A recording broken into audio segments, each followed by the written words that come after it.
I'm Tina. This is To the Inner Wild. Thanks for coming back. Or to any new ones, welcome. What we do here is divination. Not necessarily through hardcore tarot, but it usually roots down to that. And I'm going to be using, I don't know why, but there's a big vibe right now on using my circular cards, and this is maybe like my 5th day in a row. It's been pretty consistent. I've come, I think, pretty much full circle when it comes to starting and finishing projects. So it's kind of a active pun. Anyway, I thought I'd go along with it.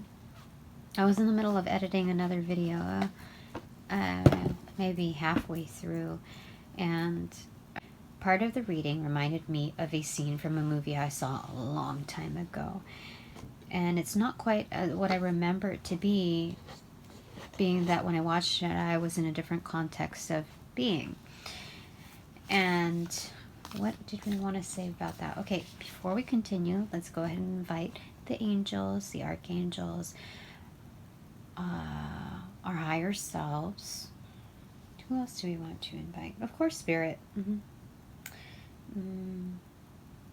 I feel like today it's our ancestors. Yeah, I feel like it's our ancestors.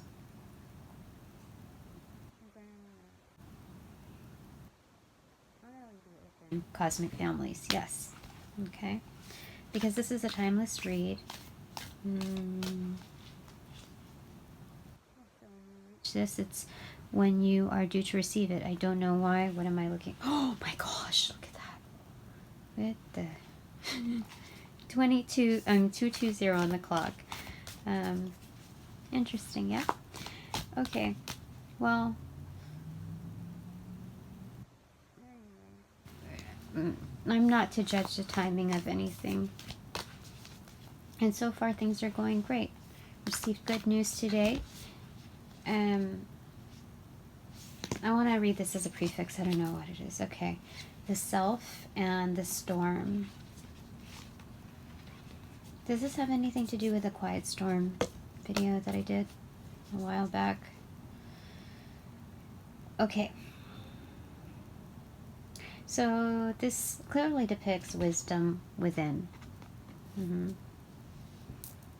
Right? That it's a process of growth with whatever irritates you, that are the uncomfortable situations that you're in, that work as catalysts for you to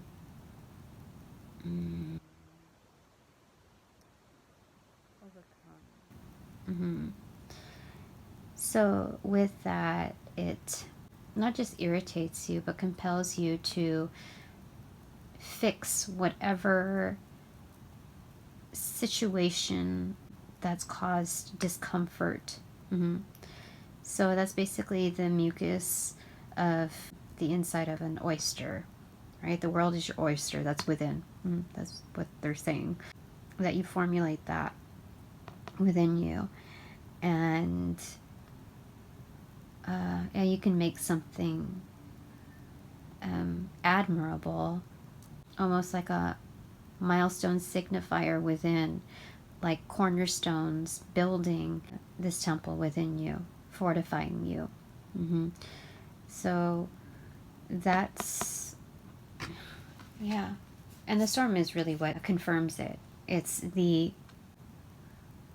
universal catalyst that's due to strike you. This is the signifying force, the catalyst that breaks down the tower in the tower moment, the tower card.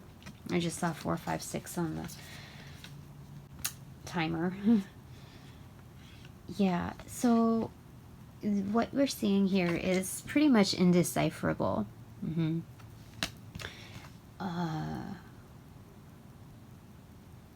We see faces that are pasted throughout, but it's almost like newspaper clippings that look like tribal faces. Where do we see that? So there's a hand down there on the article, the title.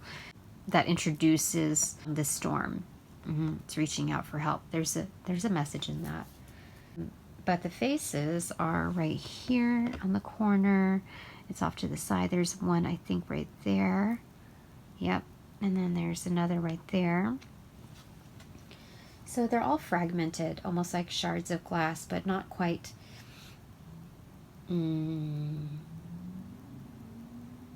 threatening. It's almost like articles of news articles, papers, almost like paper mache. Is that right?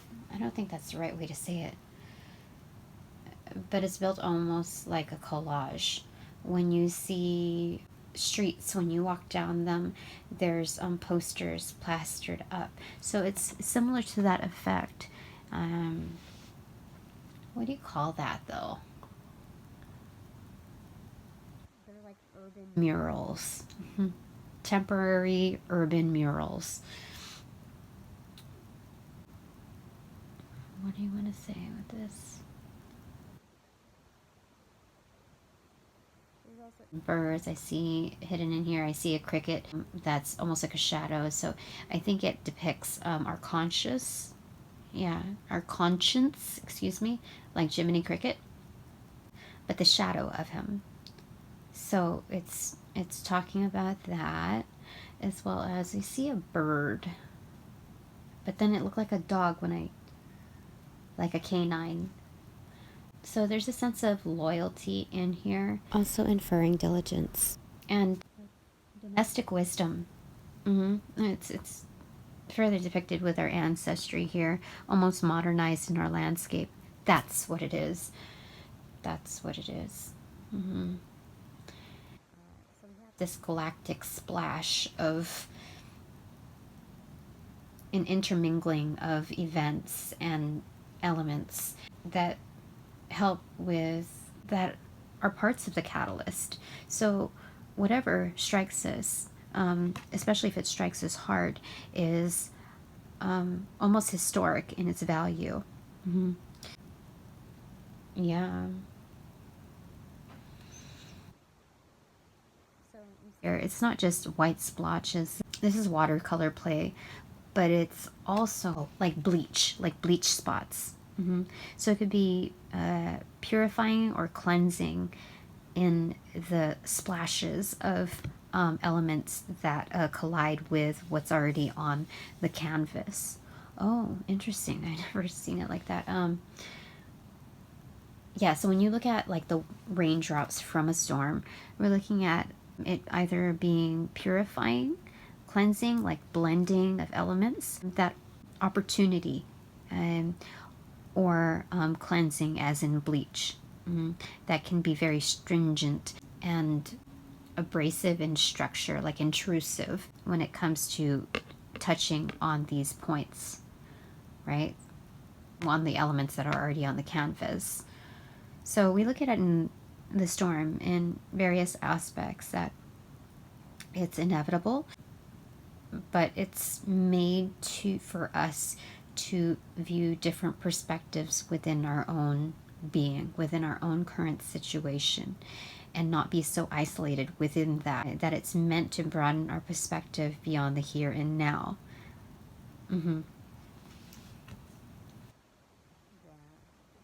You know, like it reminds me of the desert in harsh conditions when there's monsoon rain, floods, whatnot. It's rather hard for the water that seldom comes and is just inundated, that it's hard to penetrate the earth. So there are limitations within its regularity of its growth patterns. So there's adaptation when it comes to its growth patterns. Very unique, very harsh, like the, I don't know, the Amazon, the rainforest. Within its competing structure. Because it has two different, this is another message in it. There's a spectrum, right? So we see scarcity in water, right, in source of life, and then there's the overabundance of it within the Amazon. But we see high competition in both arenas. It's just a different type. That depict harsh conditions. So that's important, that whatever spectrum that you are on versus your neighbor, whether you like them or not, is still within context of complexities, and not to judge what's going on the other side of the fence, equal to what's going on within your own. That's what that is. And with that humble nature, I see this black silhouette as, of course, the self, and the shadow self illuminated within that truth, yeah, within the landscape that's so brightly lit. So it's almost like standing back, not aloof, but in observation. Yeah, I get this in like this. It was initially like a hanged man position within observation and the enlightenment that it provides, but it's also like the hermit, but it's like the static version, you know, the white noise of a TV. That's what I get within this hermit mode. It's not quite dark night of the soul, but it's like a fading in and out of being within the landscape and then drawing back and, you know, kind of observing that pulsating view. That's what that is. Yeah. Oh, interesting. Okay, so we have that. Okay, is there anything else? Oh, and with this, I also see, with so much tie-dye in the background, if you just look at the background, it looks like a tie-dye t-shirt, like the 60s, which depicts like freedom, not just of choice, but freedom from, you know, certain oppressions, but just it depicts a free spirit. Freedom. If we were to look at it like it's like the national flag of liberation. That's 1412 on the clock. So we've got these two. We've got the maiden and the apocalypsis. Okay, I've never gotten those cards in this deck, but we have the maiden here, which was the cover card. I see almost like with the golden, you know, breast depiction here, the symbolic, and they're kind of separated. I see like a tearing, like an opening of maybe the heart chakra. You see this? I'm seeing this from a distance. When I interpret it different when I look at it face to face, but when I see it on the screen, I see more meaning to it. So this is totally a feminine form, yeah, and there's a certain shame when I look at it on the screen and it depicting, not shame, it's not shame. It's like Adam and Eve, right? So yeah, I guess there's a slight bit of shame, knowing that it's protecting the sacredness of sexuality. That's what it is. Because, you know, when you cover yourself up, I kind of get this today. It's having respect for self as well as others, because you're not trying to really draw attention to, okay, how do I say this, angels? There's a certain acknowledgement in what attracts and drives when it comes to visual responsiveness. So you have a certain level of respect for that. And being so, you realize that the nudity, I guess, has a sense of innocence and purity tied alongside of it. So you want to protect that in its display, in its obvious tone. You want to protect the sacredness of intimacy. And it drives back to self, yeah? So this is the divine feminine aspect within, you know, the universe, within tangible state, right? The forest standing amidst it and the mystery as it unfolds. And you see rain here in the background. So we have the Maiden. And that's number 8. If I'm not mistaken, number 8 in the Major Arcana drives back to, is it the Hermit? Or 9. So it drives back to the reflection point. Kind of Gemini also, because Pearl is June. It's a Gemini birthstone, as well as the Rose, I think. That, whether it be Gemini or June. Okay, apocalypsis. So isn't the apocalypse like the end of the world? Which also cues into the beginning. Oh my gosh, is this a duplication, really, of this? Isn't it? And this is a much more magnified aspect, like we'll say the macrocosm, and this is like the microcosm.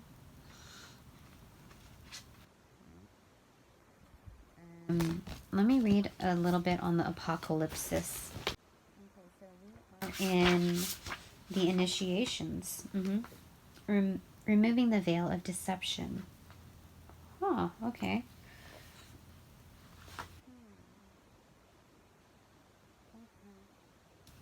It indicates a particularly painful time, one that unfolds when two disparate dynamics occur simultaneously. Yeah, so that is macrocosm. Pulling the psyche in seemingly opposing directions. The first is a lifting of the veil. This means truth that has been kept in the dark are revealed, seen, and unearthed. No matter how relieving it is to witness them come into the light, an element of despair and grief follows. The second dynamic is the regeneration that comes from the wreckage of the revealed truth. The old narrative breaks and a new story forms. Okay, apocalypsis energy is similar to the forest fire's devastation for the sake of regeneration. The veil lifts and we see who and what has been hiding. From the nakedness of the truth, a child is born. How interesting is that?